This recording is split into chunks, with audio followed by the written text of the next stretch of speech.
Okay, so this is part 2 to a video I made over a month ago, so I'm sorry for not getting this out sooner, but hey, on the plus side, the night came out.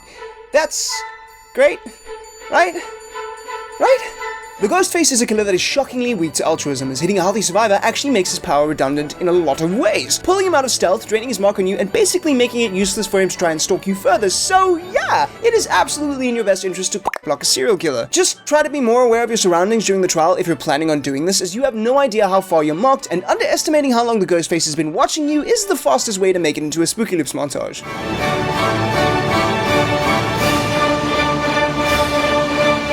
Stop closing the demo's portals. Unless you're in a 3-gen or against a Devour demo, it's never really worth it, as you're basically just giving him his power back. The Demogorgon only has a set number of these portals that he can place, and he only gets them back if they're cleansed. Portals get stronger the later the game goes, because with less objectives to patrol, his strong map mobility gets a lot more annoying to deal with. So, if your demo happens to waste his portals early by placing them near the edge of the map, please leave them wasted! The first chase is the most important part of the game for the Oni, as without his power, he's just a very large M1 killer with a superiority complex and anger management issues. Yes, that's actually part of the lore. If you could stop him from getting his power for long enough in the early game, you are probably going to win that match. So, if you happen to be the first person in a chase with Big Brother, please drop every pallet that you can and avoid getting hit at all costs. You don't have to worry about the Oni's power if he never even has it.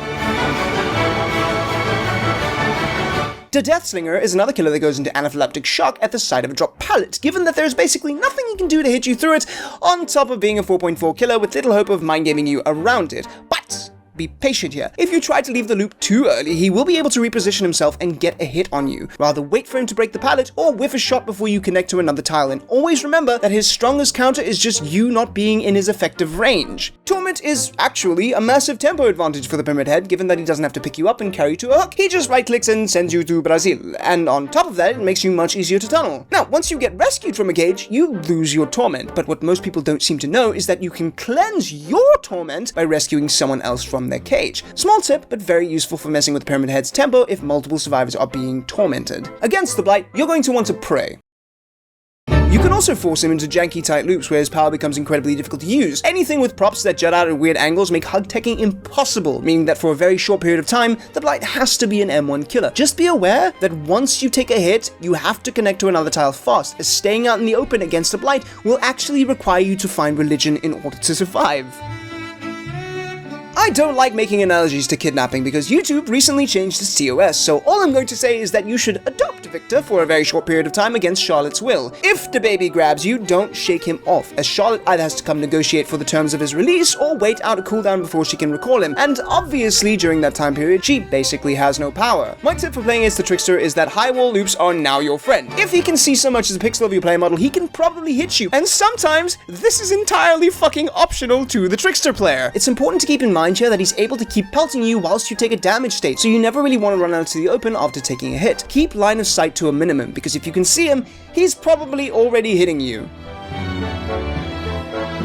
Nemi's M2 has a wind-up time, meaning that most big boys will ready their tentacle as they come around a corner to try and hit you at a window or a pallet whilst you are in animation lock. Pro tip, just run through the pallet or ignore the window. In your best case scenario, the Nemesis whiffs his power, letting you gain a ton of distance, and at worst, he just puts it back in his pants. The Nemesis is slowed down whilst charging his tentacle strike, so at the very least, you should be able to keep the loop going and slowly gain distance. Don't hold on to the box, please. I know it seems like you're holding his power hostage, but if the pinhead ever finds you, you basically just hand-delivered him his kinky Rubik's Cube. Also, don't tap the solve button. I can see when you do that. I know you're oblivious, and you just told me where the fuck you are, so good fucking luck explaining to your team why they all died at 5 gens because you gave me a free chain hunt. If you don't want Big Dommy Daddy showing up at your front door, wait until he's either in a chase with another survivor or carrying someone before you start solving the box. This should let you do it for free whilst he's preoccupied. The common wisdom when playing as Bird Mommy is to hold W, and this is absolutely correct. However, a good artist player will try their hardest to zone you out, and the best way to avoid this is to just run directly at them and take the M1 using that speed boost to run back towards the center of the map. This also applies if you manage to get cornered in a loop, as the wipe animation has significantly longer recovery period over being hit with a dire crow. Playing against most Sadakos is like playing against the Wraith's baby sister, in that pretty much everything I said there still applies here. However, there is a more nefarious way to play this killer. You see, just by existing for long enough, you can tell the entity to suck it and murder survivors yourself. Best way around this strategy is the most obvious. Don't hold tapes and keep your condemned as low as possible. And if someone on your team gets that red ring of death and you don't currently have one, it is now your job to play protect the president.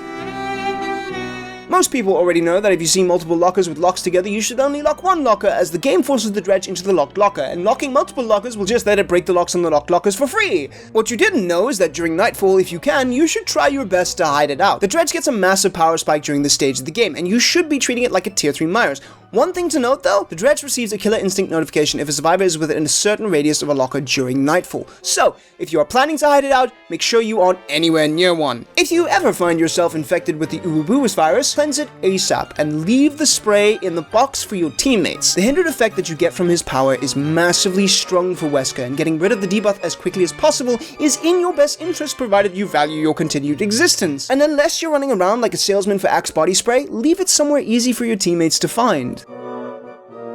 Outside of holding W against a stickhead, you should probably know how to deal with the 3-gen. Most maps are going to have predictable 3-gen spawns. Father Campbell's has the circus, RPD has the 2-gens in main with one in library or near that area, etc. However, if you don't know your maps all that well, pay attention to how the knight is pathing. Did he run straight towards an area in the early game? Does he keep dropping chase to retreat back there? Well, then he's probably holding a 3-gen. Try to break this as early as possible, because the later the game goes, the more aggressively the knight is going to defend this area. But, say for example, the knight hasn't left his little spot all game. What do? Stay patient. The knight is essentially waiting for you to make a mistake and give him a free down, so don't. Keep harassing him and gaining incremental gen progress over time as he commits to more and more chases. Split up on gens and force him to multitask as much as possible. It's gonna be a grind, but you can do it.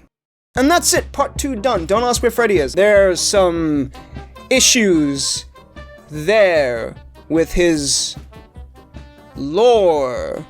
Why the fuck did they have to remake this character? Once again, huge thank you to all my patrons and channel members and all you wonderful people who choose to support me regardless of the fact that my upload schedule looks like shit.